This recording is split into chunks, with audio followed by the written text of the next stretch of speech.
couple from Denver followed ChatGPT's directions to a canyon in the Andes. They drove for hours on a dirt road. No signal. No other cars. Just mountains. The canyon didn't exist. The AI had invented it. A travel app called Layla, designed specifically for trip planning, told a user the Eiffel Tower was in Beijing. These aren't bugs, they're a pattern. And right now, 40% of Americans are using AI to plan their vacations. Most of them are doing it wrong. The travel industry is being rebuilt, whether you asked for it or not. In 2005, 4 out of 5 trips were booked through a human being, a phone call, a storefront, a person who'd actually been there. That world is almost completely gone now. The apps that replace those agents are themselves being replaced by AI that can book your flight, narrate your museum tour, and predict your next destination before you've even thought of it. But here's the question nobody in the industry wants to answer out loud. Is any of this actually working? By the end of this video, you'll know exactly where the technology delivers and exactly where it will leave you stranded. In 1997, there were 34,000 travel agencies in the United States. Today, there are fewer than 12,000. The Bureau of Labor Statistics projects another 26% of those jobs will disappear by 2032. The obvious villain is Expedia, Kayak, Booking.com, the online travel agencies that automated price comparison and made the storefront agent feel unnecessary. But here's the twist. Those same OTAs are now scrambling for survival themselves. In late 2025, OpenAI integrated Booking.com and Expedia directly into ChatGPT, not as links, as functionality. You ask ChatGPT where to stay in Lisbon, it searches availability, shows you prices, and completes the booking inside the conversation. You never open another tab. TripAdvisor did the same thing, partnering with both ChatGPT and Perplexity AI, the search engine that is quietly taking significant share from Google in travel queries. And the scale of this shift is hard to overstate. By the end of 2025, ChatGPT had 1 billion weekly active users. 1 billion, unprecedented in the history of consumer technology. A growing slice of those people are not using it for essays or coding help. They are using it to plan their next trip. Here's what this actually means for you. The middleman did not disappear. It just changed shape. It used to be a person at a desk. Then it was a website. Now it is a conversation with an algorithm that sounds confident even when it is wrong.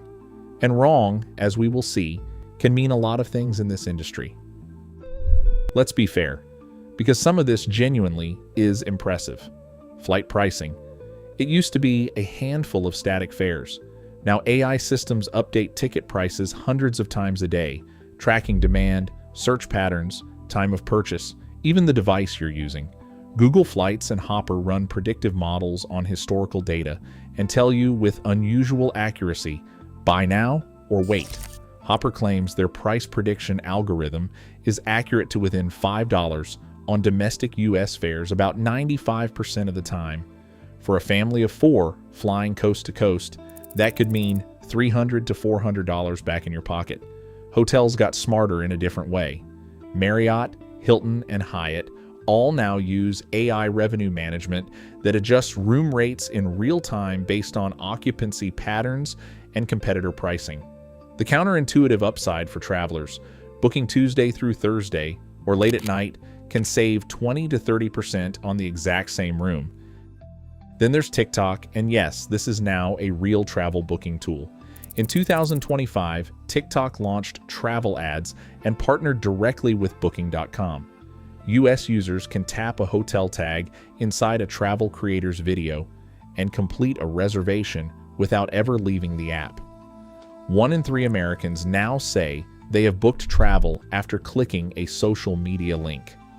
3 years ago, that behavior essentially did not exist. So the booking infrastructure is genuinely better, faster, cheaper in some cases, more transparent. The problem shows up one layer deeper when you leave the screen and walk into the actual world. That's where the technology starts to crack. You arrive at a museum, let's say the Smithsonian in Washington, or the Met in New York. You have two options. Pay $30 to $40 for a human guide, someone who has studied this building for years, who knows the scandal behind the acquisition of the third painting on the left, who slows down when you look confused and speeds up when you look bored, or open an app. The Smithsonian now has AI navigation across all 19 of its Washington museums. The Met uses AI to serve personalized recommendations based on which pieces you pause in front of. Bloomberg City Lab found that by the end of 2024, over 60 major U.S. museums had integrated AI-assisted visitor tools. Google's Live View AR overlays information as you physically walk through a neighborhood. It is impressive technology. But a January 2026 survey by LEK Consulting, 1,000 U.S. adults, found that over 60% still prefer human guidance for significant travel experiences. The reason most people give isn't technophobia, it's something quieter. The app can tell you what a painting is. It cannot tell you why the painter was shaking when he made it. And there's a data point the industry finds uncomfortable. AI audio guides have significantly higher drop-off rates than human-led tours. People start them, walk through one room, and quietly put their phones away. Following a screen through a cathedral, it turns out, feels less like discovery and more like homework. Here's what doesn't make it into the press releases. A 2025 YouGov study of 880 American travelers found only 30% felt comfortable using AI for trip planning. That number is actually falling. It was 32% the year before.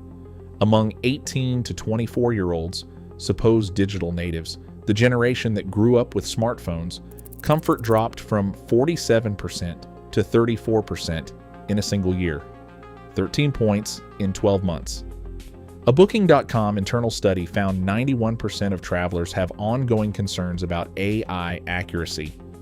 Only 35% say they fully trust its outputs. The failures that are driving those numbers are specific and, in some cases, genuinely alarming.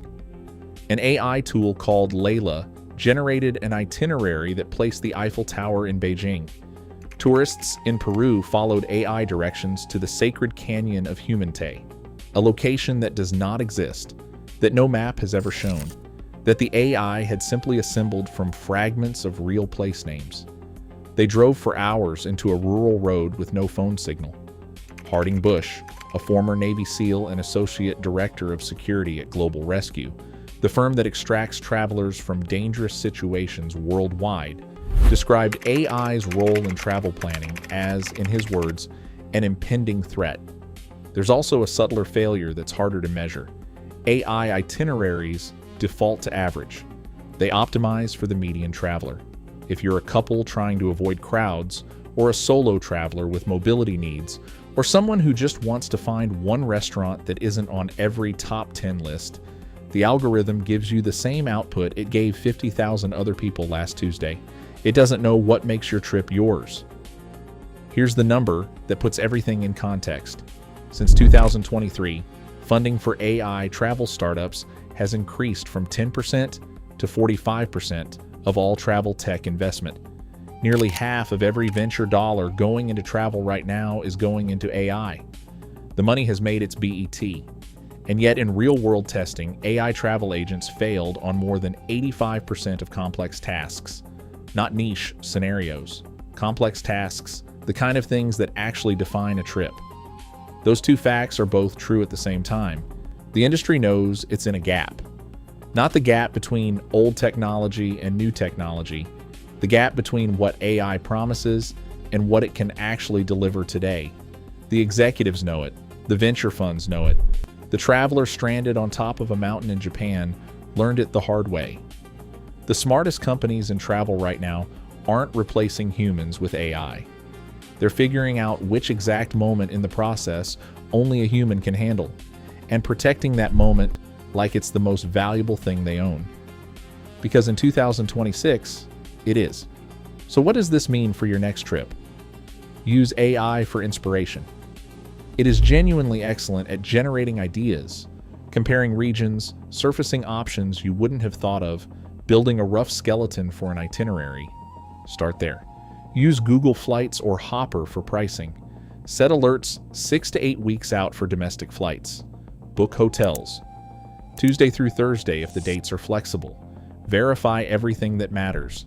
Opening hours, cable car schedules, remote trail conditions. Go to the official website or check a Reddit thread from someone who went last month. AI doesn't have a live calendar. It has a probability. For anything complex, multi-country trips, accessibility needs, remote destinations, find a human travel advisor. The best ones in 2026 are using AI as a research tool. What they're adding is judgment. That's still worth paying for.